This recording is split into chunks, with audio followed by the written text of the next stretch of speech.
बिस्मिल्लाहिर्रहमानिर्रहीम। अस्सलाम नाज़रीन, आप देख रहे हैं बोलता लाहौर। मेरा नाम राय साकिब है। बिफोर इट के आज के शो का बाकायदा आगाज़ करें।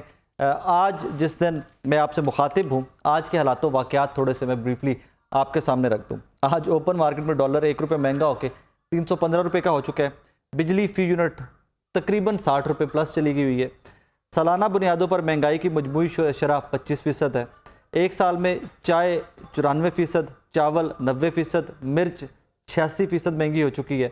गुज़श्ता साल के निस्बत चीनी 81%, अंडे 2.5%, लहसुन 2.25% महंगा हो चुका है।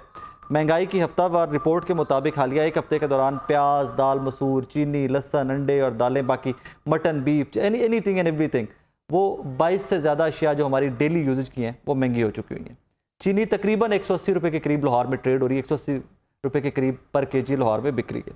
गुज़श्ता हफ्ते प्याज की फ़ी किलो कीमत 16 रुपये, दाल मसूर 10 रुपये, चीनी फ़ी किलो 6 रुपये। ये पिछले हफ्ते की बात है, लेकिन आज एट वंस कोई 30 रुपये के करीब चीनी ने जंप लिया है लाहौर के अंदर। And that is a city we are living in, that is a country we are living in. But यहाँ पर सबसे बड़ा प्रॉब्लम जो बिजनेसमैन को, आम आदमी को उसकी सेंस नहीं या पता नहीं है, लेकिन सबसे बड़ा problem dollar is the base. Dollar होगा तो कारोबार होगा, डॉलर होगा तो आप बाहर से ट्रेड कर सकेंगे, आप कुछ बाहर से ख़रीद सकेंगे। डॉलर आपके पास फरावानी में होगा या ज़रूरत के काबिल होगा तो एटलीस्ट आप उस बैलेंस को मेंटेन रख सकेंगे कि जहां आपके रुपए की कुछ वक़्त होगी। डॉलर कहाँ जा रहा है, रुपए का रेट इतना क्यों नीचे गिरता जा रहा है, आज इस पे बात करते हैं। बिकॉज डॉलर इज़ देयर तो फिर बाकी आपकी हर चीज़ डिपेंडेंट भी डॉलर के ऊपर है। डॉक्टर कैस असलम साहब मेरे पास स्टूडियो में मौजूद हैं, इकोनॉमिस्ट हैं। डॉक्टर साहब अस्सलाम वालेकुम जी, thank you for coming. Malik Bostan साहब हैं जी, हमारे शो के रेगुलर गेस्ट हैं। मलिक साहब हमें स्काइप पे ज्वाइन करेंगे। आबिद भट्ट साहब हैं, बिजनेसमैन हैं और ऑब्वियसली ये उस सेक्ट की नुमाइंदगी करते हैं कि जो डायरेक्टली हिट होता है when it comes to the dollar. Let's start with doctor Kais साहब। डॉक्टर साहब, हो क्या रहा है? डॉलर तो मतलब काबू ही नहीं आ रहा, कि समझ नहीं आ रहा। देखें, बात यह है कि फ्री मार्केट इकोनॉमी में तो आप चीज़ों को रोक नहीं सकते, मगर आप बिल्ट करने की ज़रूरत होती है। हमारे जो लिक्विडिटी क्रंच है उसमें हमें दो बातें करने की ज़रूरत है। आई डोंट नो कौन सी। एक तो करने की कोशिश की, फेल हो गए कि डॉलर का बाहर जाना रोकें। हमने इंपोर्ट्स पे पाबंदी लगाई, इकोनॉमी और नीचे बैठ गई। और दूसरा डॉलर कमाएं। डॉलर कमाने के तो सिर्फ दो ही तरीके हैं, एक्सपोर्ट्स बढ़ा दें और दूसरा है कि जो पाकिस्तानी बाहर से पैसा भेजते हैं उनकी को थोड़ी सी इज्जत करें कि वो ऑफिशियली भेज दें। और इसके अंदर ही मेरा ये था कि वो आपका यूथ जो है, बल्ज जो बेकार फिर रहा है, उसको कोई ट्रेनिंग दें, उसको कोई सर्टिफिकेशन दें और उसको भी बाहर भेज दें ताकि वो ठीक है। मगर in the end of things असल इशू जो हम देखते हैं ओवरऑल इकोनॉमी का, वो सप्लाई चेन का डिस्टर्ब होना है। ठीक है ना, आपकी एग्रीकल्चर उस लेवल पे है, पानी का बुरहान है, फ्लड आते हैं मगर वो जो पानी चाहिए वो नहीं। बिजली इतनी महंगी है कि अब मेरा नहीं ख्याल कि कोई इंडस्ट्रियलिस्ट उसको उससे 22% पे आप इंटरेस्ट रेट ले गए हैं। मज़दूर अनस्किल्ड हैं एंड सच फोर्थ। टेक्नोलॉजी भी नहीं है, वो भी इंपोर्ट करते हैं, तेल भी इंपोर्ट करते हैं, खुदनी तेल भी इंपोर्ट करते हैं। तो एक मुल्क जो एक्सपोर्ट की जगह इंपोर्ट करेगा तो ये डिस्ट्रप्शन होगी। मगर मेरा ये ख्याल है कि पिछले 1-2 सालों से स्पेकुलेटिवली लोग अब कारोबार कम और डॉलर ख़रीद और बेच के उसी को कारोबार बना लिया। जी, वो 20-30 रुपए अगर आपके एक डॉलर के बगैर किसी बैठे आपको आ जाएंगे तो कौन सा ऐसा कारोबार है जहां आपने मजदूर से भी डील करना है, टैक्स वाले से भी डील करना है, बिजली वाले से भी डील करना है एंड सच फोर्थ, क्वालिटी से भी डील करना है ना। तो कॉस्ट इफेक्टिवली घर बैठे हुए इधर करें इधर से। तो एक और मैंने ये भी देखा है कि अब तो एक ख़ास तबका है मिडिल क्लास का, अब ऊपर की बात नहीं कर रहा, जो चाहता है कि उनके बच्चे बाहर चले जाएं। That's true. तो उनको डॉलर चाहिए। सो हर लेवल से हम डॉलर की डिमांड करके बैठे हुए हैं, मगर वो जो प्रोडक्टिविटी है, वो जो कमाना है, एक्सपोर्ट्स हैं, वो श्रिंक हुई हैं। हमारी रिमिटेंसेस भी श्रिंक हुई हैं, कोई 10 बिलियन के करीब श्रिंक हुई हैं। एक्सपोर्ट्स भी श्रिंक हुई हैं क्योंकि हमारी जो इकोनॉमिक पॉलिसीज़ हैं या थी वो विजन ही नहीं है उनमें कि हमने करना क्या है। That's true. मलिक साहब अस्सलाम वालेकुम जी। सब खैरियत से, आप ठीक ठाक हैं? हाँ बड़ा अल्लाह करम करता मलिक साहब, लास्ट आपकी और मेरी जब शो में गुफ्तगू हो रही थी तो आप और मैं बड़े परेशान थे, 310 रुपए के करीब डॉलर पहुंचा हुआ था। आज सर 315 पे चला गया है और रुकने का नाम अभी भी नहीं ले रहा। What next sir? देखो नेक्स्ट का तो कोई कह नहीं सकते, अब तो सारी पेशन गोइयां जो है ना गलत साबित हो रही है। जी क्योंकि डॉलर जो है, जब से डॉलर साहब गए हैं, डॉलर का दिन जो बोतल में बंद था वो निकल गया, अब पूरे ऊपर जा रहा है, रुकने का नाम ही नहीं ले रहा। और उसकी बड़ी वजह ये मायदा है जिसमें हमने अपने हाथ पांव कटवा दिए। हमने ये वायदा हुकूमत ने किया कि अब जो बैंक है वो फ्री मार्केट को फॉलो करेंगे। पहले बैंकों को फ्री मार्केट फॉलो करती थी, तो उससे के बाद उन्होंने साथ साथ ये भी बंदी, तमाम जो लग्जरी आइटम थे 2 साल से गैर पाबंदी थी वो हटा दी। 4000 कंटेनर जो खड़े थे उनको भी इंटरबैंक से खरीदने की इजाजत दे दी। इस तरह जो बाहर का इन्वेस्टर था उसको जो फटाफट और पैसे रुके हुए थे डिविडेंड फंड वो भी उन्होंने अलाउ कर दिया। सारे दरवाजे खोल दिए और इतना सप्लाई है नहीं जिसकी वजह से डॉलर की डिमांड बढ़ने की वजह से रेट बढ़े। जो ये डिमांड खत्म होगी गिर भी सकता है, लेकिन फिर वो कुछ कह नहीं सकते कि अगले महीने जो है वो भी IMF का वक्त भी आ रहा है, 900 मिलियन डॉलर हुकूमत ने हासिल करने हैं। वो चाहते हैं कि कोई भी इस तरह का मायदे की खिलाफ वर्जी ना हो कि फिर 1.5 लाख पैदा हो जाए और हमने इस मायदे को कम से कम 9 महीने के अंदर अंदर निचोड़ भी करने हैं। तो ये सारी चीजें ऐसी हैं। उसके पास अब अलग ये कोई खुसूसी करम हो पाकिस्तान पे, कोई इसी तरह से कोई खुसूसी इमदाद आ जाए, जिस तरह पिछले दिनों हुकूमत जो थी स्पेशल इकोनॉमिक सैनिटेशन काउंसिल बनाई और उसमें तो ऐसे लग रहा था कि बस अभी किसी वक्त भी पाकिस्तान में 20-30 अरब डॉलर आ जाएंगे, लेकिन वो वादे थे वो अभी तक तो उनकी हार नजर नहीं आ रही। सऊदीया ने, दुबई ने, चाइना ने, सब ने कहा था कि हम पैसे सेमिनार हुए 3, उसमें IT के ऊपर, मादनियात के ऊपर और एग्रीकल्चर को बस सेमिनार हुए। सबने बड़ी पेशन गोइयां की कि पाकिस्तान तैयार है अपने प्राइवेटाइजेशन करने के लिए और उन्होंने फंड भी बना दिया। जितने भी हमारे असासे हैं उनको एक जगह पे इकट्ठा कर दिया और उनकी जितनी भी शराइत है वो भी मांगी थी। अब कब आगे किसी वक्त भी 3 से 4 अरब डॉलर उम्मीद थी कि इस महीने आने वाले हैं, लेकिन वही महीना खत्म होने वाला है, अल्लाह करे कल परसों आ ही जाए तो फिर तो सहारा मिल जाएगा इंटरबैंक में। क्योंकि इंटरबैंक में गए बहुत 4 अरब डॉलर सिर्फ कंटेनर की पेमेंट है, 3 अरब डॉलर फॉरेन इन्वेस्टर की पेमेंट है और हमारी अपनी जो इम्पोर्ट बिल है वो जून में 3 अरब डॉलर था, जुलाई में 4 अरब और ये साल अगस्त में तो लगता है ये 5 अरब डॉलर से ऊपर चला जाएगा। तो अब इतनी यानी कि 8 से 10 अरब डॉलर आपको हर महीने चाहिए, तब जाके आप इसको रोक सकते हैं। और फिलहाल इतना कहीं नजर नहीं आ रहा कि कहीं से एकदम ये इमदाद मिले। 6 अरब डॉलर अलग पे करने हैं। और भाई और सिर्फ पाकिस्तानी आखिरी उम्मीद है ये कोई पाकिस्तान पे रहम करें, अपनी रेमिटेंस बढ़ाए। हुकूमत ने उनकी डिमांड के मुताबिक ब्लैक मार्केट का और हवाला मार्केट का रेट कर मलिक साहब, मुझे माजरत के साथ इजाजत दीजिए, आपने एक ही 2 मिनट के अंदर कोई 4 दफा कह दिया हमें कहीं से इमदाद मिले। सर क्या हमने इमदाद पे जिंदा रहना है? कोई और खाता कोई नहीं है, कोई और हमारे पास ऑल्टरनेट कोई नहीं है कि हम एक्सपोर्ट्स इतनी बढ़ा लें, हम अपनी इकोनॉमी को काबू कर लें कहीं से, डॉलर की कहीं से कोई इंटरनली जो होर्डिंग हो रही होती है, जिस तरह डॉक्टर साहब कह रहे थे कि सारी ट्रेडिंग जो है वो डॉलर ही की हो रही है, बाकी ट्रेडर भी है जो छोड़ के सिर्फ डॉलर खरीदता है, डॉलर बेचता है, उसी को लोगों ने कारोबार बना लिया। सर उस पर तो कम से कम हुकूमत को कुछ एक्शन तो लेना चाहिए ना। देखो हुकूमत अब इसके अलावा कोई रास्ता नजर नहीं, एकदम कोई इमदाद मिले या लोन मिले तभी काबू पाए, क्योंकि ये विद इन मंथ या विद इन 2 मंथ मिल सकता है। बाकी जितनी चीजों के लिए टाइम चाहिए। अगर एक्सपोर्ट भी बढ़ानी है तो आपको पूरा पैदावार बढ़ानी पड़ी, पैदावार बढ़ाने के लिए हम तैयार ही नहीं है। तो हम काम कर, हमारी काम जो है कामचोर होगी, वो कहते हैं बैठे बैठाए हम सारे काम पैसे हमारे दुगने हो जाए। तो डॉलर है या स्टॉक है या सोना है। सोना जो 50,000 सोना था 2.5 लाख तोले के करीब पहुंचे। डॉलर जो 60 रुपए से स्टार्ट हुआ था 315 के करीब पहुंच गया। तो वो ये चीज बैठ के अपना कैलकुलेट करते रहते हैं। तो हमारी इसलिए जो है पाकिस्तान जो क्राइसिस का सामने डॉलराइजेशन इतनी ज्यादा हो चुकी है।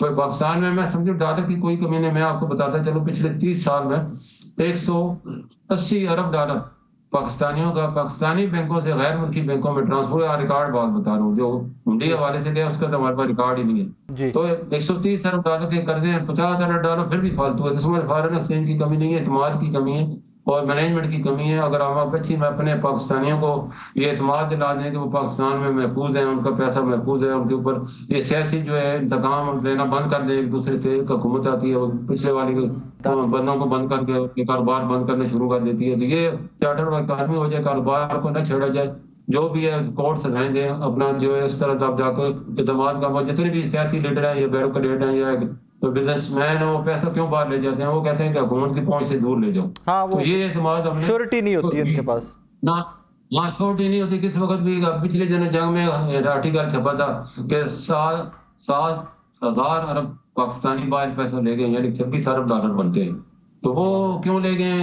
एक तो डंडोरा पीटा जा रहा था पाकिस्तान डिफॉल्ट करने वाला है, और दूसरा ये कहने वाला है कि लाख जो है फ्रीज होने वाले हैं। कोई कुछ कहता था कि पाकिस्तानी पे फ्रीज होने, जिससे खौफ से लोग अपना पैसा बाहर लेंगे ताकि हुकूमत की पहुंच से दूर हो जाए। तो ये एतमाद की कमी और इस एतमाद को बहाल करना हो, तब जाके लोग अपना पैसे वापस लेंगे। अगर बाहर भी उनका महफूज नहीं है, किसी वक्त भी वहाँ की हुकूमतें मनी ट्रायल मांगेंगे तो कोई सिर्फ कम पाकिस्तानी के पास मनी ट्रायल है, बाकी तो सारा उड़ी हवाले से ले गए, तो किसी वक्त भी उनका फ्रीज हो सकता है। चले मलिक साहब मेरे साथ ही रहिएगा। आबिद साहब, मैं इसीलिए मलिक साहब की तरफ गया था कि आप पहले कह रहे थे कि डिमांड एंड सप्लाई पर डॉलर चलता है, तो हमारे पास तो डॉलर 180 अरब डॉलर तो हमने यहाँ से बैंकों के थ्रू बाहर भेजा है पाकिस्तानियों ने, और हुंडी के जरिए, और जो इलीगली गया है वो तो पता नहीं कितना गया, वो हम श्योर डॉक्टर साहब वो 180 बिलियन से कहीं ज़्यादा होगा। अब क्या वजह है कि डॉलर कंट्रोल क्यों नहीं हो रहा? का कौन सा रिकॉर्ड है? अगर 180 बिलियन डॉलर बाहर चला गया है तो ये जो लोग इतना कर रहे हैं इन्होंने रोका क्यों नहीं? नहीं, वो लीगली आप ट्रांसफर कर सकते हो ना, बैंक के थ्रू गया है ये 180 अरब नहीं, कैसे गया है 180 बिलियन? हो ही नहीं सकता। आप ट्रांसफर ये जेन्युइन डेटा नहीं हो सकता। 180 बिलियन कैसे जा सकता है? क्या लोग अपना पैसा बाहर ले गए हैं? कौन लेके गया है? बड़ी दुनिया में जाती तौर पे जानते हो बहुत सारे लोग कैसे लीगली लेके गए? लीगली ये बैंकों के थ्रू, ये बैंकिंग के थ्रू लेके नहीं, लेकिन वो तो इंपोर्ट एक्सपोर्ट पे गया होगा ना। नहीं, लोग शिफ्ट कर सकते हैं पैसा अपना यहाँ। नहीं जी मलिक साहब क्या कह रहे हैं? बैंक अकाउंट से गया, बैंक अकाउंट से, अपने बैंक अकाउंट से बाहर ट्रांसफर कर सकते हैं, टैक्स दें। और 180 बिलियन डॉलर था जी, 180 billion dollar. It's not in my knowledge. And anyway मैं आपको बताता हूँ, देखें दो आपके 7,000 अरब तो अभी मलिक साहब कह रहे हैं, और मलिक साहब के इस नंबर के ऊपर मलिक साहब is the most I will go into that and have a look. 30 साल में जी 30 ईयर। आप लास्ट ईयर में कह रहे हैं? No I did not say last year, मैं तो लास्ट ईयर 30 बिलियन है। No I did not. मैं मलिक साहब लास्ट ईयर 26 बिलियन कह रहे हैं। ये देखें मेरी बात सुनिए, मैं आपको 30 साल का मैंने हमारा सब 30 साल ठीक है, वो 30 साल आई वाज सरप्राइज्ड दैट कि ये हो नहीं सकता। गलतफहमी होगी थी 30 साल जी। अच्छा एनीवे मैं आपको बताता हूँ, देखें हमारे पास डॉलर इसलिए नहीं है कि हमारे पास डॉलर है नहीं है, और आपका रुपया गिर रहा है, और आपकी 80% आपकी इकोनॉमी जो रोज़मर्रा की चीज़ें हैं ना वो बाहर से इंपोर्ट होती हैं। आपकी 80 बिलियन की इंपोर्ट है और 25-30 बिलियन की आपकी एक्सपोर्ट है। बिटवीन दैट आपका 55 बिलियन का तो आपका यहाँ ही पड़ गया, आपको डेफिसिट पड़ गया। ठीक है। अब आपका 30 बिलियन डॉलर फॉरेन जो रेमिटेंस है वो पूरा करता है। हर साल आपको 20 बिलियन डॉलर चाहिए होते हैं कर्ज लेना है एवरी ईयर। वो आप कर्ज लेते हैं, उसमें खपा देते हैं। उसके बाद आपकी एक्सपेंडिचर है 14,000 बिलियन। ठीक है। और आपकी इनकम आप कह रहे हैं मैं 9,000 इकट्ठा करूँ, ये 7 भी नहीं इकट्ठा कर सकेंगे, क्योंकि जिस तरह ये बिजनेस कर रहे हैं ना, ये 7-6 पे आ जाएंगे, 5 पे आ जाएंगे, बाकी 8,000-9,000 बिलियन कहाँ से आएगा? डेफिसिट में जाएगा। तो ये दो चीजें जब तक हम बराबर नहीं करते ना, इट हैज टू बी, ये बैलेंस जो है ना, ये बैलेंस नहीं होगी ना, आप कभी पाँव पे खड़े हो ही नहीं सकते। सबसे पहले हमारा काम है कि दो चीजों को किसी तरह भी खत्म करें। ये कौन खत्म कर सकता है? ये बिजनेसमैन खत्म कर सकता है ना। ये इनका है शोभा, ये गवर्नमेंट का है, किसी भी, ना सियासतदान का, ना ये ब्यूरोक्रेट का शोभा है, ना ये दूसरों का शोभा है, राइट? ये सिर्फ बिजनेसमैन है। और हमारी एक सबसे बड़ी वजह ये है कि पिछले 50 साल से हमारी कौम को, मैं थोड़ा कंफ्यूज हो गया हूं कि ये डॉलर पैरिटी और डॉलर मनी पैरिटी जो है ये कंट्रोल बिजनेसमैन करेगा? नहीं, businessman can increase your dollar revenue. वो कैसे कर सकते हैं? एक्सपोर्ट्स बढ़ाए अपनी, एक्सपोर्ट। मैं कह रहा हूं, मैं बताता हूं ना आपको, एक तो आपको एक्सपोर्ट बढ़ाए, एक आप अपना लोकल जो है ना इंडस्ट्री को आप देखें। हम बाहर के सरमायादार को इनविटेशन दे रहे हैं, तरले कर रहे हैं, मिन्नतें कर रहे हैं, हाथ जोड़े हैं, यहाँ आके इन्वेस्ट करो। ठीक है। आप जो लोकल सरमायादार है, ये पिछले 50 साल से आपने अवाम के ज़हन में एक ही चीज़ डाल दी है, सरमायादार बड़ा जालिम है। और भाई सरमायादार के बगैर आप चलाओगे कैसे? बिजनेस कैसे चलेगी? बाहर के भी तो सरमायादार हैं जिनको हम तरले कर रहे हैं, और आप हमें इधर लोकल बिजनेसमैन को क्या दे रहे हैं? कुछ भी नहीं। कभी कोई टैक्स, कभी हाँ लें टैक्स, बट आप पॉलिसीज उनके मुताबिक बनाएं जो उनकी ज़रूरत है। एक ब्यूरोक्रेट बैठ के पॉलिसी बना रहा है, उसको तो नहीं पता मेरी ज़रूरत क्या है। आप जरूर नहीं एक मैं ना, he is representing the state. No, but he is representing, he should, what we need is we give them policies कि भाई this is what we need, आप वेट करें। अगर आपको ज्यादा पैसा उससे मिलता है तो आपने हार्ड लॉस क्यों बनाने हैं? Why do you have to go into the difficult ways? मैं आपको कह रहा हूं कि जितने बिजनेसमैन तंग हैं, ये जो चीजें, ये जो हम आज बैठे हैं ना, ये हमें 30 साल पहले बैठना चाहिए था कि अगले 30 साल में क्या होगा। आज हम आज की प्रॉब्लम आज हल करने की कोशिश कर रहे हैं, ये कैसे हल होगी बताएं मुझे। ना तो ये डॉलर हल कर सकता है, ना ये कोई और हल कर सकता है। ये प्रॉब्लम्स बहुत बड़ी हैं। That's true. मैं ये कह रहा हूं कि अभी हमें अगले 20 साल का सोचना है कि अगले 20 साल में हमने क्या करना है। सबसे पहले आप बिजनेसमैन को, हमने जो 5th पिलर जो मैं रिप्रेजेंट कर रहा हूं, उसका मकसद ये है कि बिजनेसमैन को, हम सारे बिजनेस को इकट्ठा कर रहे हैं, उनको कह रहे हैं भाई आप आगे आओ, इकोनॉमी को सहारा दो, गवर्नमेंट की हेल्प करो। डोंट कैसे that is the question. Exports बढ़ाएंगे आप, पॉलिसी चेंज कराना चाहते हैं, पॉलिसीज हम उनको देंगे कि this is what we want. Doctor साहब, इज इट वर्केबल, डूएबल है ये? नहीं, मैं बताता हूं क्यों नहीं, मेरे साथ बात करें। डूएबल ये है कि हम उनको बना के देते हैं, उनको तो पैसा चाहिए, ब्लड तो नहीं चाहिए। हम उनको कह रहे हैं कि आपको पैसा ज्यादा देते हैं। सपोज हम उनको, हमारी पॉलिसी से उनको 14,000 अरब मिलता है और उनकी पॉलिसी से 5,000 अरब नहीं मिलता। मैं कह रहा हूं मेरी बिजनेस पूरी दुनिया में थी। I have worked all over the world for 30 years, right? Australia से लेके वैनकूवर तक। I know exactly what we need here. मैं कह रहा हूं मेरे साथ बैठे, हम आपको बिजनेसमैन किसके साथ बैठना चाहते हैं? चीफ सेक्रेटरी के साथ, गवर्नमेंट के ऑफिशियल के साथ? कोई आदमी ऐसा जिसके पास अथॉरिटी है, वो तो फिर इस मुल्क में तो एक आधे बंदे के पास, पर एक आधे बंदे के साथ ही बैठना। ये मुझे 5 बंदे के साथ, एक आधे बंदे के पास। मलिक साहब, इस मुल्क में तो अथॉरिटी इस तरह की एक आधे बंदे के पास ही होती है। जिसके पास है वही बैठे ना, जिसके पास अथॉरिटी, उसको बैठ के वक्त ज़ाया करने का फायदा क्या? देखिए, मैं अपना सारा पैसा बाहर से लेके आया हूँ, मैंने यहाँ से कोई पैसा नहीं कमाया है, मैं बाहर से लेके आया हूँ, राइट? बाहर से लाके मैं इनको बता रहा हूँ कि भाई ओ खुदा के लिए इन चीज़ों को ठीक करो। मैं आपको एक मिसाल देता हूँ। कई किस इंडस्ट्री से? हमारी इंडस्ट्री फाइनेंस भी है, हमारी इंडस्ट्री, मैं कराची स्टॉक एक्सचेंज का मेंबर भी हूँ, हमारी अपना दुबई में भी बहुत कारोबार है, यूके में भी है, पाकिस्तान में अभी हमारा अमाना मॉल के नाम पे है 2 शॉपिंग मॉल्स हैं। उसके बाद हमारा, और ये सारी रेवेन्यू आप बाहर से कमा के पाकिस्तान लेके सारा पाकिस्तान। आप बाकी जो अपने कलीग्स हैं, दोस्त हैं, क्यों नहीं इनकरेज करते कि यार पाकिस्तान पैसा लेके क्यों आए? I have lost the money. मैं 50 रुपए पे डॉलर लेके आया था, अभी 300 पे 350 पे चला जाएगा, तो मुझे क्या फायदा आया? तो इसलिए मैं कह रहा हूं कि बाहर से बुलाने के लिए, ये कंसर्न जेन्युइन है, ये किसी भी भाईजान ये हम ठीक कर, फिर भी लोग आने के लिए तैयार हैं, but give them a right policies. मैं अगर किसी को बुलाता हूं, अपने कुलीग को, मेरे पास उनको देने के लिए है क्या? What do I offer them? मुझे बताया मैं क्या ऑफर करूं।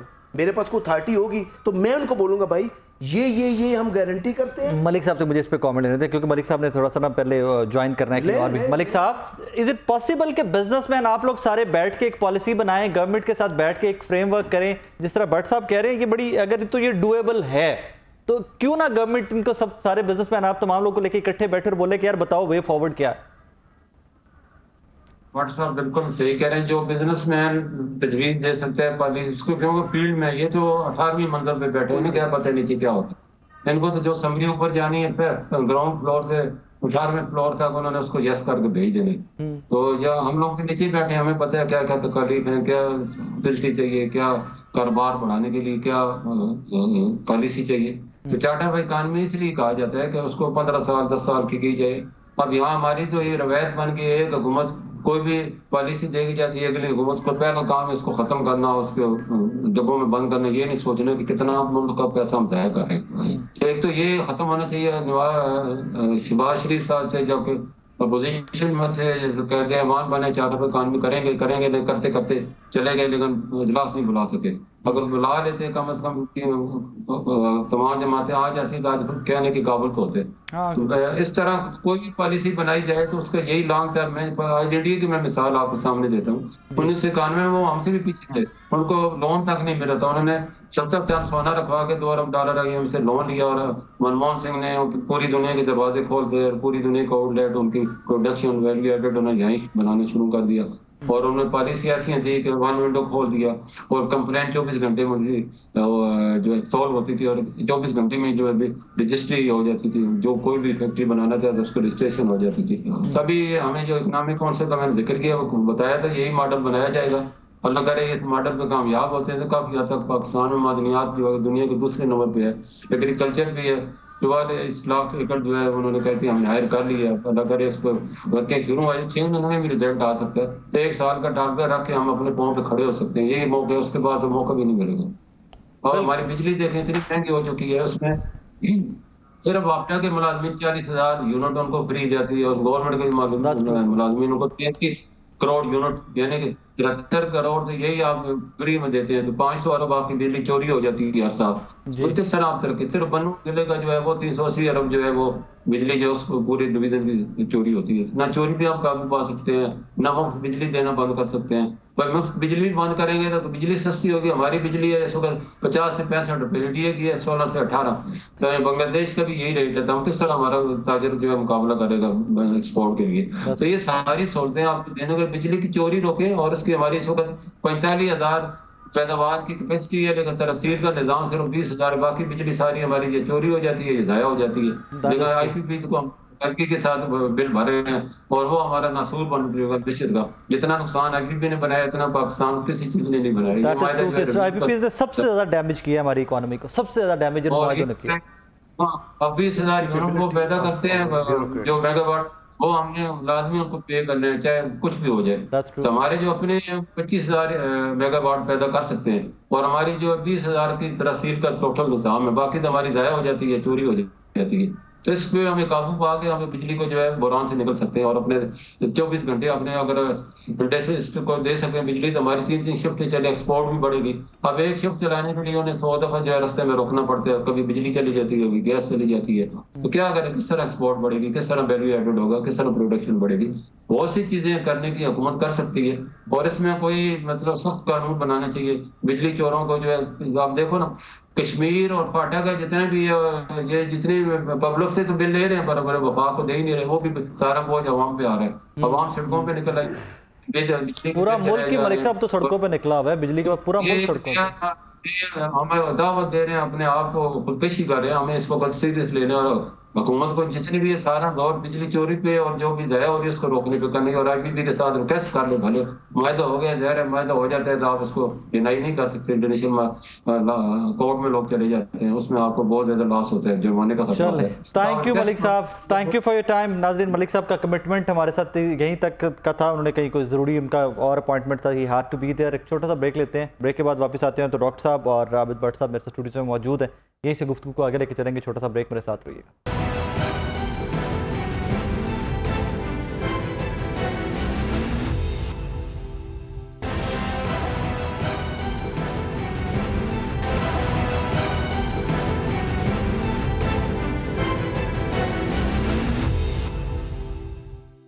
वेलकम बैक नाजरीन। डॉक्टर साहब, जिन्होंने आपको कमा के देना है, आपकी इकोनॉमी में कंट्रीब्यूट करना है, बिजनेसमैन ने, इन्वेस्टर ने, आप कोई भी उसका नाम रख लीजिए, गवर्नमेंट उनसे कंसल्ट क्यों नहीं करती, क्यों नहीं उनके साथ बैठ के पॉलिसीज़ का तयन करते कि यार प्रॉब्लम्स बताओ। जिस तरह आबिद साहब कह रहे थे कि यार हमारे साथ बैठे, टॉक टू अस, हम तुम्हें बताते हैं कि ये वे फॉरवर्ड है, इससे टैक्स कलेक्शन भी ज़्यादा होगी, बिजनेस भी आएगा, रेवेन्यू भी आएगा, इन्वेस्टमेंट भी आएगी। गवर्नमेंट को क्या प्रॉब्लम है? और ये हर गवर्नमेंट का प्रॉब्लम होता है। सर, वेस्टेड इंटरेस्ट है। बात यह है कि हम जब थ्योरी पढ़ते हैं तो हम 4 फैक्टर्स ऑफ प्रोटेक्शन की बात करते हैं। मैं उनकी बात तो बाद में करूंगा। ठीक है। ये फैसला कर लिया एक स्टेज पे इकोनॉमिस्ट ने कि government is necessary to protect against fraud. ठीक है।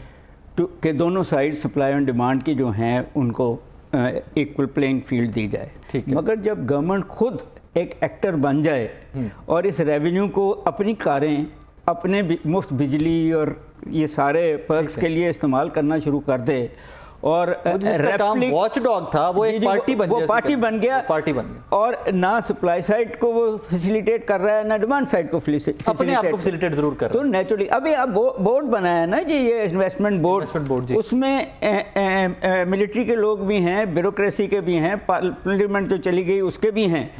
कोई बिजनेसमैन नहीं है जिनका काम है, जिन्होंने एडवाइस करना है कि जनाब इन्वेस्टमेंट कैसे आएगी। तो आप खुद जब वेस्टेड इंटरेस्ट, फिर ये है कि आहिस्ता आहिस्ता, मतलब यहाँ पर रुक जाए जरा यार, हमने माफियाज भी बाकी रुक जाए इसकी एंगल के ऊपर सोचिए। बट सिर्फ एक सेकंड जो आप छोटे जी मुझे ये बताएं, do you really think a bureaucrat can deal with a businessman outside? We can भी आते हैं उसकी तरफ बाद में आते हैं। जरा इमेजिन करें कि जिसने बिजनेस लेके आना है, आबिद भट्ट साहब बिजनेसमैन है, इनका कोई दुबई में दोस्त होगा जो अच्छा बिजनेसमैन होगा, कोई अमेरिका में होगा, बिजनेस कम्युनिटी है ना इनकी। फॉरेन एक या यूरोप, लोकल, मतलब- दोनों में से कोई नहीं है उसमें। और मजे की बात कि जिन्होंने बिजनेस लेके आना है, जिन्होंने पैसा लेके आना है, वो मेंबर ही नहीं है उसमें। नहीं, तो आप खुद ही अंदाजा लगा लेना कि पॉलिसी की डायरेक्शन किधर जानी है। Unbelievable, unbelievable. आपकी It's very simple, it is- PTI government ने कहा था कि यहाँ टूरिज्म लाएंगे। हाँ। अभी तक तो वो गवर्नमेंट भी चलेगी, अगली भी चलेगी, नाम निशान नहीं है उस टूरिज्म का। और इनके तस्वर है कि सस्ता होटल होगा। मैं इसके ऊपर बात नहीं करना चाहता था, आपने इस इंडस्ट्री की बात कर दी है। आज सुबह ही मैंने देखा है कोई टूरिस्ट आए हुए थे, फॉरेनर आए हुए थे, आई थिंक ब्रिटिश थे, वो नॉर्दर्न एरियाज़ में गए हैं और हमारी जीबी या इस एरिया की, मैं एग्जैक्टली अब वो डिटेल्स पे भी नहीं जाता, वहाँ की पुलिस ने उस खातून को, इंटरनेशनल ट्रेवलर को इतना हरास किया है कि एलिजिडली उन्होंने तो बहुत बड़ा इल्ज़ाम लगा दिया कि उन्होंने मेरे साथ बहुत कुछ किया है, लेकिन वो पुलिस वालों का बाद में बयान आ गया जी हमने सिर्फ इनसे डॉक्यूमेंट्स मांगे थे। और डॉक्यूमेंट्स मांगने का तरीका ये है कि जो फुटेज या जो फोटोज़ आ रही हैं उस खातून की, वो रोते हुए की आ रही। तो यहाँ पे किस टूरिज्म को लाने की आप बात कर? जी, मैं यही कह रहा हूँ। देखें, मैं आपको एक इंटरेस्टिंग सेंटेंस देने लगा हूँ जी, कि दुनिया में टूरिस्ट को या फॉरेनर को सिक्योरिटी दी जाती है बगैर सिक्योरिटी के नज़र आए हुए। बिल्कुल ऐसे ही है, बिल्कुल ऐसे ही। यहाँ सिक्योरिटी नज़र आती है तो जिसमें आप कह रहे हैं कि वो खुद हैरस करेगी, तो फिर हमारी गवर्नमेंट्स और उसके फंक्शनरीज इररिस्पेक्टिवली प्रो इन्वेस्टमेंट हैं, प्रो एंटी कंट्री हैं, और वो अपने वेस्टेड इंटरेस्ट से ना सप्लाई साइड को, ना डिमांड साइड को, ना फॉरेन इन्वेस्टर को, ना लोकल इन्वेस्टर को चलने नहीं देंगे। जहाँ हर जगह ही आपको सरकार की परमिशन चाहिए। That's true. एनओसी लेते बंदा बूढ़ा हो जाता है। तो इकोनॉमिक जो है, मैंने अभी बाकी 4 फैक्टर्स ऑफ प्रोटेक्शन की बात नहीं की, मैंने वो एक फिर माफिया बना दिया आपने। वैसे लैंड माफिया भी है, शुगर माफिया भी है, आटा माफिया भी है, ट्रांसपोर्ट माफिया भी है, एंड सच हर इंडस्ट्री के साथ आगे माफिया लगा लें जी। तो आप कोई काम हो नहीं सकता जब तक आप पैसे नहीं देते, सिफारिश नहीं करते, और दोनों आप फोन नहीं कराते वही। मगर अब फोन का तक से ऊपर चले गए हम, पैसों पे। अब पैसों पे है। That's true, that's true. तो फिर मैं आपको एक एग्जांपल दूं। एक साहब से एक पाकिस्तानी जैसा इनके साथ बाहर से आए थे, उन्होंने कहा जी मैंने इंडस्ट्री लगानी है, तो मेरे मुझसे इतना रिश्वत मांग रहे थे, आप इतना ले लें। तो वो बंदा गुस्से में आ गया, उन्होंने कहा मुझे तुमने दुकानदार समझा हुआ है, करोड़ों में लूँगा। अल्लाह अकबर। अभी लाखों में नहीं लूँगा। भी कितने होया इंदा? I give it. You gave it? लो जी, ये अच्छा, ये सक्सेसफुल बिजनेसमैन की भी एक निशानी है। वो मलिक रियाज साहब कहते हैं ना कि मैं व्हील लगाता हूँ फाइलों को। कहते हैं if you can't beat them, join them. You can't For the beat them. time You have to join हाँ, them. इस have मुल्क to में beat you can't beat them. That's true. See, at the moment I can't beat them, but I will join them, but I will beat them. At some point, yes. At I some point. want to beat अब them, मुझे to be बताइए कि doctor साहब की गुफ्तगू से आपको जवाब मिल गया आपका कि जिनके साथ आप बैठना चाहते हैं वो खुद स्टेक होल्डर है देखिए, भाई, मेरी इस बात निज़ाम के सुने, सबसे बड़े। मैं नाउमीद नहीं हूँ, मैं शिकस्त नहीं मानता हूँ। I will keep fighting. Fair enough. हक है आपका। मकसद है कि देखें, मेरा सवाल ये है, आपको क्या चाहिए? यहाँ पे आपको टैक्स ज़्यादा चाहिए, उसके एक नॉर्म्स एंड असूल है, ठीक है, उसकी एक पॉलिसीज हैं, बिल्कुल ठीक है। ये इनको नहीं आती है। इनको डंडा मारना आता है ना बस, कीड़ा नहीं देता। ये टैक्स वाले से टैक्स भी लेते हैं, हिडन टैक्स भी लेते हैं। आपको इन्वेस्टर चाहिए यहाँ पे, ये आपके पास नहीं आएगा। That's true, ठीक बात है। ये मेरे पास आएगा। बिल्कुल ठीक है। ये बिजनेसमैन मैं बैठूंगा कहीं, मैं बुलाऊंगा उसको, बिल्कुल और मुझे 2 दिन में उसको एनओसी देना है। हाँ गया, मुझे 6 महीने में पैसे नहीं देना। मेरी गवर्नमेंट को मैं हैंडल करता हूँ, मेरी this is government. What I want to do. Fair enough, और देखें, हर प्राइम पीएम के साथ 100 आदमी डेलीगेशन आता है और जाता है। यहाँ पे 100 एमओयू साइन होते हैं, एक भी एमओयू कभी इंप्लीमेंट आपने होते देखा है? तोड़ के चढ़ दिया मैं तो नहीं देखा आज तक। तोड़ चढ़ दे देखा? मैं नहीं देखा। और चढ़ेगा भी नहीं, अल्लाह की मेहरबानी ने ये हुई आ रहा था। जो हालातों का क्या, मैं आपको बताता हूँ honestly, we can do it, the businessman can turn this economy. अच्छा यहाँ पे जरा रुक जाए, अब तो गौहर एजाज साहब आपके मिनिस्टर है। I've never met this guy, but I don't know what vision he has.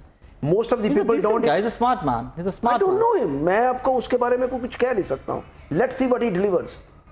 मैं तो डिलीवरी देखनी है। बिल्कुल ठीक है। Let's see what he delivers. अभी मैंने मैंने चेंबर ऑफ कॉमर्स में देखा है, मैंने आपको एक महकमा ले, मैं आपको बताता हूँ उसमें प्रॉब्लम क्या है। चेंबर ऑफ कॉमर्स में भी सियासत चल रही है। अगर कोई किसी जगह का प्रेसिडेंट है ना, तो वो जाता है, एक डेलीगेशन गया है, तो उठते हुए उसने कहना है मिनिस्टर को, यार मेरे 4-5 काम कर दिया जाए, बाकी कोई नहीं है जरूरत। happens, it does happen. I am saying that कि मैं कह रहा हूँ कि लेट अस कम, हमें इकॉनमी के कुछ पार्ट्स दे दें, हम आपकी कंट्री को टर्न अराउंड कर देंगे। We can do it, this nation can be a great nation again. I believe it never been a great nation, but we can make it into great nation. I am telling you. नहीं glorious history you said we haven't been, हमें बड़ी glorious history है हमारी, क्या हो गया, बड़ी greatest nation. चलो जी, 75 साल से कौन सी 47 तो पहले, no from last 75 years we are going downhill. इसका मतलब है कि जो बंदों ने भी नो राय साहब एक मिनट, नेवर आपका डॉलर 2-2.5 रुपए पे था, हाँ। आज 300 रुपए, कभी नीचे नहीं गया है। सो हमारी जो डाउन है ना स्पीडी है।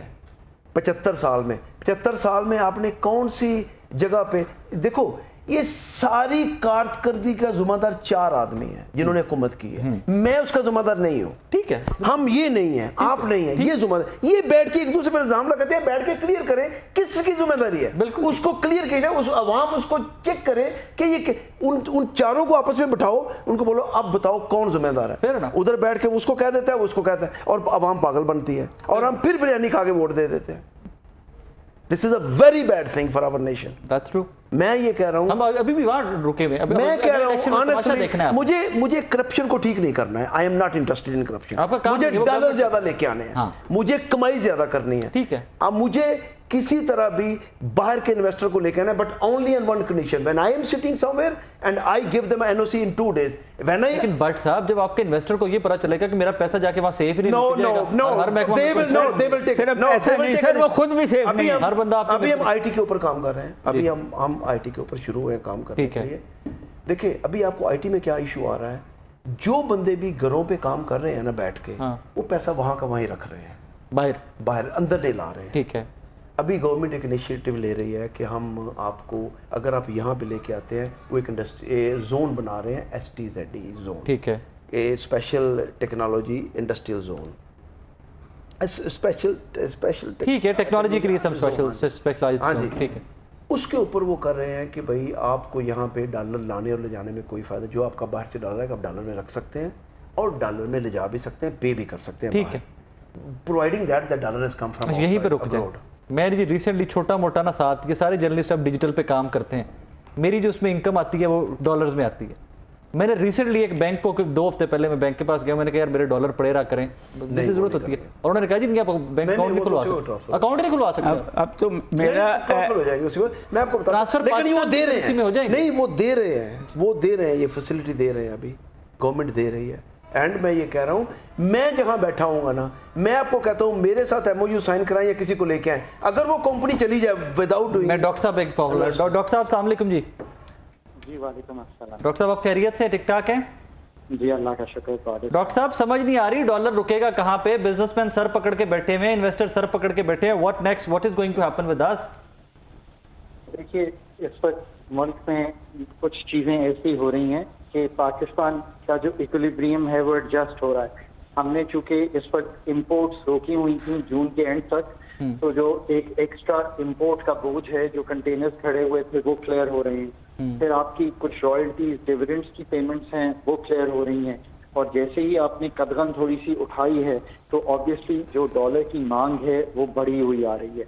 ये तो ऐसे फैक्टर्स हैं जब हम फंड के प्रोग्राम में गए तो आपको सामने दिखाई दिए। पर इसके अलावा ये भी है कि पाकिस्तान ने जो डॉलर्स का इनफ्लो इम्प्रूव करना था, मसलन प्रोग्राम लोन्स और project loans, I am hoping कि वो आने वाले दिनों में बढ़ेंगे, क्योंकि उनको बढ़ाए बगैर पाकिस्तान का जो डॉलर लिक्विडिटी क्रंच है उसमें से नहीं निकला जा सकता। अब इसके अलावा जो जरूरी चीज याद रखने की है वो ये है कि रेमिटेंसेस 30% कम हुई हैं जुलाई में, और पाकिस्तान का करंट अकाउंट का खसारा दोबारा करंट अकाउंट डेफिसिट हो गया, जो कि $809 मिलियन था। इसका भी मतलब ये है कि डॉलर्स बाहर से आना आपको कम हुए और आपको अरेंज करने पड़े। इन सारी चीजों का कहने का मकसद वही है कि पाकिस्तान को डॉलर लिक्विडिटी क्रंच में से हमने निकालना है। ये सारी वो इनफ्लोज हैं जो जरूरी हैं इसको निकालने के लिए। पर इससे बढ़ के एक बात है जो कि हम शायद बहुत ही कम लोग समझ पा रहे हैं पाकिस्तान में, जब आपकी इन्फ्लेशन 30% होगी और आपके जो ट्रेडिंग पार्टनर्स हैं उनकी इन्फ्लेशन 5-6% होगी, ये जो गैप है 23-24% का, इसका मतलब है कि आपकी करेंसी को एडजस्ट होना है एक साल में 23-24%। इसको कम करने का जो तरीका है इन्फ्लेशन को, वो बहुत बड़ा तरीका पाकिस्तान का जो मालियाती खसारा है उसको संभालना है। मैं एक सीरियस गुफ्तगू कर रहा हूँ आपसे कि इसको सीरियसली कैसे डील करना है। इसके अलावा एक हमने और चीज की हुई है कि अपने एक्सपेंडिचर्स को संभालने के लिए हमें बहुत एक क्लियर कट पॉलिसी इस पर देनी चाहिए, क्योंकि बढ़े हुए एक्सपेंडिचर्स जो हैं वो इस पर इन्फ्लेशनरी हैं, क्योंकि government is the biggest borrower. So government को ये करना है, टैक्सेस को बढ़ाना है, मालियाती खसारे को नीचे लाना। फिर ये भी याद रखिए कि हमने एक बेंचमार्क तय किया। हमने वो कहा कि हम 1.25% का ओपन मार्केट और कर्व, जिसको ओपन या कर्व मार्केट कहते हैं, उसमें और इंटरबैंक में फर्क रखेंगे। मेरा ख्याल है कि इस पर दोबारा गुफ्तो शनीद करने की जरूरत है कि इंटरबैंक एक मुख्तलिफ मार्केट है, उसकी डायनामिक्स फर्क हैं। वो बैंक 29 बैंक हैं जो लाइसेंस होल्ड करते हैं। जो ओपन मार्केट है वो इंडिविजुअल मार्केट है। अगर इसको दोबारा सोच लीजिए, शायद इसको रिविजिट करने की जरूरत है कि एक छोटी मार्केट को हम एक बड़ी मार्केट से चेज करवा रहे हैं। Maybe this is something that I think can be rethought with IMF। Also एक आखिरी चीज जो है वो ये है कि लोगों को चूंकि सर्टिनिटी नहीं आ रही, तो वो जो स्टोर ऑफ वैल्यू बना हुआ है रुपी की बजाय डॉलर, बावजूद इसके कि मुल्क में 22-30% का सेविंग्स रेट है इस वक्त, वो नहीं टूट रहा और कंसिस्टेंट ओपन मार्केट में बाइंग है। और चूंकि ओपन मार्केट में बाइंग है, इंटरबैंक उसको चेज कर रहा है। ये असल वजूहात हैं। एक चीज जो की जा सकती है वो ये है कि अथॉरिटीज जो इस वक्त केयर टेकर सेटअप में हैं, उनको बहुत क्लियरली सिग्नल करना चाहिए कि हमारे आने वाले 3 से 5 माह में क्या आने वाले जो एक्सटर्नल पोजीशन की डॉलर्स की इनफ्लो है वो क्या होगा। उससे एक क्लैरिटी पैदा होगी कि वी आर कंफर्टेबल। $28.5 अरब चूंकि हमने जमा करना है और फंड में ये कहा है, फंड से मेरा मतलब IMF के पाकिस्तान फाइनेंस्ड है। ये सारी चीजें जो हैं करने की जरूरत है। आई एम होपिंग कि केयर टेकर सेटअप और जो स्पेशली हमारी फाइनेंस की टीम है, जो कि एक अच्छी बहुत ही ऐसी टीम है जो कि 30-35 साल से इस काम में है, तो ये चीजें जो मैंने सामने बहुत क्लियरली रखी हैं, ये कॉम को, मार्केट्स को सर्टिनिटी देंगे और मार्केट्स को बताएंगे कि इनफ्लोस हैं और हम स्टेबल हैं। और of course I think as we move into towards election की सर्टिनिटी, ये चीजें सारी जो हैं थोड़ी सी क्लियर हो जाएंगी। डॉक्टर साहब, thank you very much for your serious input, very serious input. Thank you so very much, thank you, points well taken. But साहब क्लोजिंग कमेंट देते, लास्ट मिनट है। क्लोजिंग कमेंट देते, लास्ट मिनट है। हमें क्या करने की जरूरत है एक बेहतर मुल्क बनने की तरफ? देखें, हम अपना वेस्टर्न इंटरेस्ट को थोड़ी देर के लिए 5-10 साल के लिए पीछे करें और जो लीडर है ना हमारे, एक दफ़ा कौम को आके सीधा बताएं कि ये प्रॉब्लम है, ये ठीक करने हैं, ये 2 साल हमें प्रॉब्लम है, ठीक करने हैं और ख़ुद भी अपने एक्सपेंडिचर कम करके कौम भी कुर्बानी देने के लिए तैयार है। डॉक्टर साहब क्लोजिंग कमेंट प्लीज। देखें जी, बात ये है कि आई थिंक गवर्नमेंट की इंटरवेंशन मिनिमम करने की ज़रूरत है बिजनेस में, इररेस्पेक्टिव। ओके, उसका काम है क्वालिटी को कंट्रोल करना, और इसके साथ साथ आप जो एक्सपोर्ट टैक्सेस हैं वो उड़ा दें ताकि एक्सपोर्टर को इनकरेजमेंट मिले। आपकी सर्विस सेक्टर जो है, जो अच्छे डॉक्टर, अच्छे वकील, अच्छी IT, इनको ब्रांडिंग करें ताकि वो आपको ऑनलाइन डॉलर कमा सकें। बिल्कुल। इंडस्ट्रीज तो कुछ साल लगेंगे रिवाइव करने के लिए, मगर ये तो वहाँ छोटे चंक्स में इनको प्रमोट जी, इनको प्रमोट कीजिए आप, गिव देम स्पेस, वो खुद ही चीज़ें ठीक करना शुरू कर देंगे। स्पेस तो दीजिए ना। That's true. ये जो टैक्स लगाया हुआ है उसको जरा कम, थोड़ी देर भूल जाए, थोड़ी देर उसको कम। Thank you very much doctor साहब। नाज़रीन, आज का शो आपने देखा, मकसद यही था कि सिर्फ प्रॉब्लम्स हाईलाइट करना नहीं, प्रॉब्लम्स के सोल्यूशन की तरफ भी लेके जाना। और आबिद भट्ट साहब की गुफ्तगू, डॉक्टर साहब की गुफ्तगू और बाकी हमारे जो पार्टिसिपेंट थे, आज हमने प्रॉब्लम्स कम और सोल्यूशंस पे ज़्यादा बात की है। मेरी कोशिश होगी इन डेज टू कम इवन कि हम मैक्सिमम सॉल्यूशंस देने की बात करें। प्रॉब्लम्स हैं, आपको भी पता है, मुझे भी पता है, 26 करोड़ पाकिस्तानियों को पता है हमारे प्रॉब्लम्स क्या हैं, उनके सोल्यूशन पे बात की जानी चाहिए कि भाई उन प्रॉब्लम से निकलना कैसा है। इंशाल्लाह इन डेज टू कम भी हम कोशिश करते रहेंगे कि सोल्यूशंस देते रहें बाकी करने वाले तो ऊपर बैठे हुए हैं, वो उन तक हमारी आवाज़ पहुँचे ना पहुँचे, हम अपना काम इंशाल्लाह करते रहेंगे। अपना ख्याल रखिएगा, दुआ में याद रखिएगा। अल्लाह हाफ़िज़।